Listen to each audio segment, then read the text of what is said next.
Mariposa Benitez, a founder of Meet Lali, a grassroots organization working with migrants, says on Tuesday ICE agents detained Martha and her 2 children at 26 federal. Today I will be reacting to deportation videos of illegal immigrants. Stay tuned.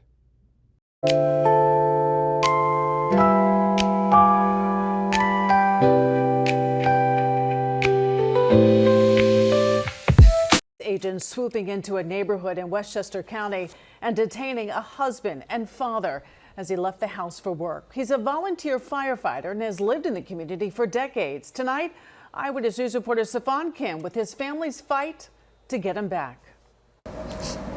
The tears rolling down Rosa Chague's face, bursting through the floodgate that is now her broken heart. Since she was 15 years old in Ecuador, she and her husband were inseparable until ICE agents detained him last week as he left his house in Portchester, headed to work. With his hands cuffed behind his back, 43-year-old Milton Guamarigua can be seen yelling his wife's name, but Rosa never heard his cries. No idea at the time what was happening. Horrible.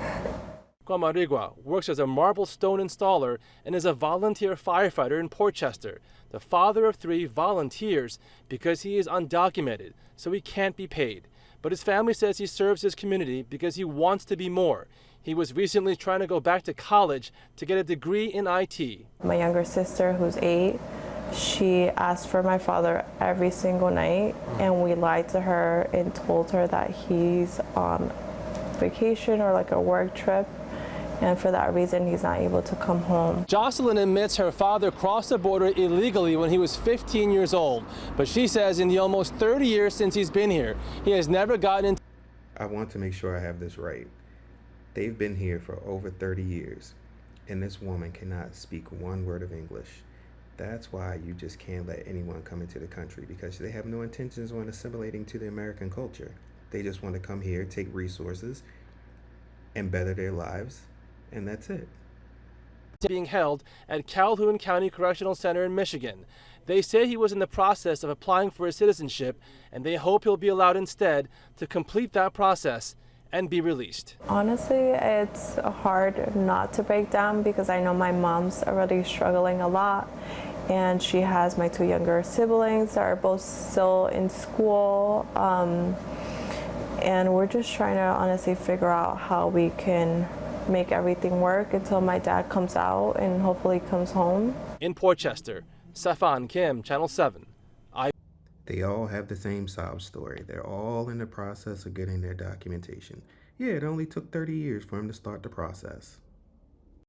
And this next story is the most ridiculous and egregious thing that I've seen in a long time. Witness News. Detained by ICE, now we know there were multiple criminal charges to her name, according to immigration officials we contacted today. She's been detained for about a week now. $80,000 has been raised for her legal defense. Here's CBS 21's Andrew Klein in Lancaster with how the community is responding to the newest developments. 25 years ago, Estrelita Solomon Ramos came to the United States. She entered legally on a B2 tourist visa. And a recent detention by ICE has left residents in Lancaster on both sides of the immigration spectrum. If she's here illegally, then she needs to account for that. She needs to be picked up and have her hearing, and whatever consequences happen, that's the law. You know, we all have our history, you know, especially when we're younger, right? So, I mean, we have to kind of look at the whole situation. We can't just look at small little things like that. In 2000, Estrelita Solomon Ramos came to the United States as a tourist. She's been here ever since, but not legally. She's doing the best she can here and trying to make things work, and it's unfortunate that she's having to even go through it. ICE officials say her visa expired in 2000 and a final removal order was issued in 2011. She's had 3 children, all of whom grew up in Lancaster. They say in a GoFundMe that she is well known in her community. That GoFundMe has raised more than $80,000 towards legal representation. I don't know why people would be donating for it. And she's right to a trial, and I'm assuming she's had that or she wouldn't be picked. Yes, this woman has been here illegally for 25 years, had a final order of removal in 2011. So for 14 years, she's been evading leaving the country. She's been here, had 3 children, sucking up American resources, for Americans who should be able to have these basic things. This is ridiculous. And then raising $80,000 that will go directly to her family, because they're not going to use it for lawyers. They're just going to keep it for the family so they are be able to support themselves while she's not in the country. This is just ridiculous. I don't understand who would donate to this. In a statement to CBS 21 through the GoFundMe organizer Damon Myers, Solomon Ramos' family said, quote, "When our mom was detained, it was a shock to us and has impacted our community and beyond. Lancaster has been our home for over 20 years, and we hope to bring our mom back home out of detention and to our family and friends who love and miss her." Those in support of Solomon Ramos say, "It's a new world out there. We're trying to kind of work through everything that's going on. It's not an ideal world. People should have a little more upfront information before they're just kind of taken like that." Solomon Ramos is currently being held at the detention facility in Clinton County. In Lancaster County, Andrew Klein, CBS 21 News. Efforts are underway tonight to get a local family out of ICE custody. They were detained earlier this week after the mother appeared for what was supposed to be a routine immigration hearing in Lower Manhattan. Addie Guajardo spoke with the girl's brother, who says it's been a painful experience. A pink litter sign reading "Mom" and a play kitchen with toys are a reminder of the 3 family members who left for an immigration court hearing and never returned home. They came together as a family, escaping the violence that they have experienced in Ecuador.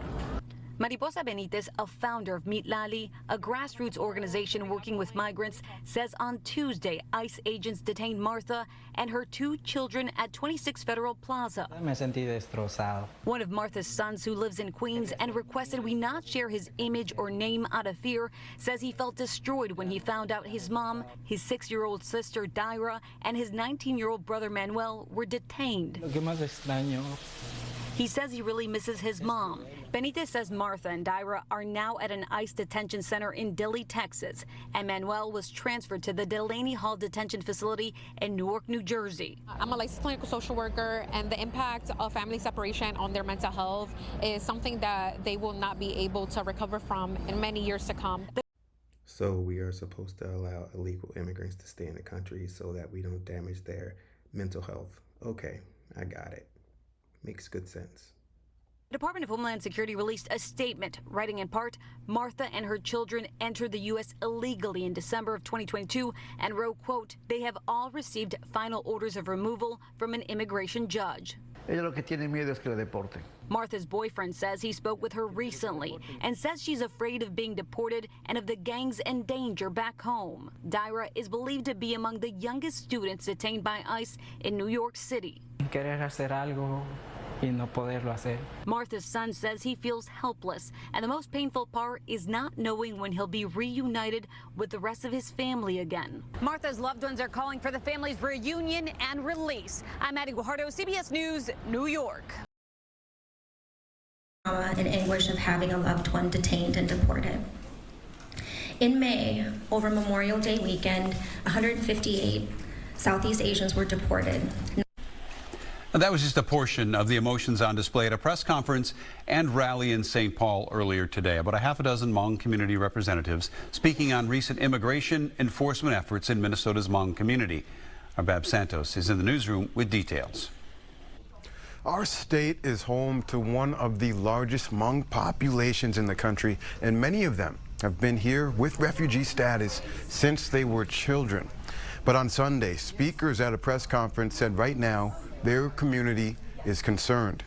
Admittedly, there is a lot we are still working to learn about these deportations that happened on August 12th, including what crimes the people had committed before being deported and what their legal status had been before deportations.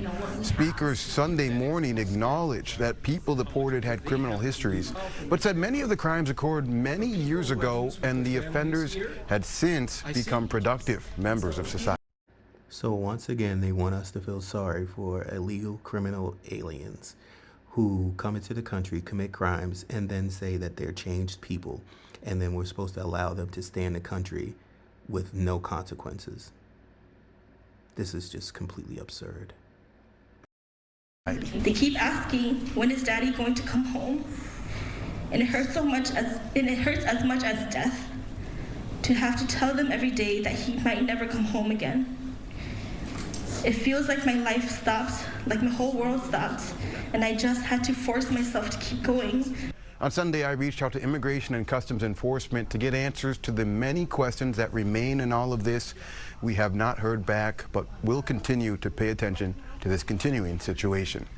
In the newsroom, Bab Santos, Fox 9. Thank you for watching. And if you enjoy the content, please like, comment, and subscribe and share. Thank you.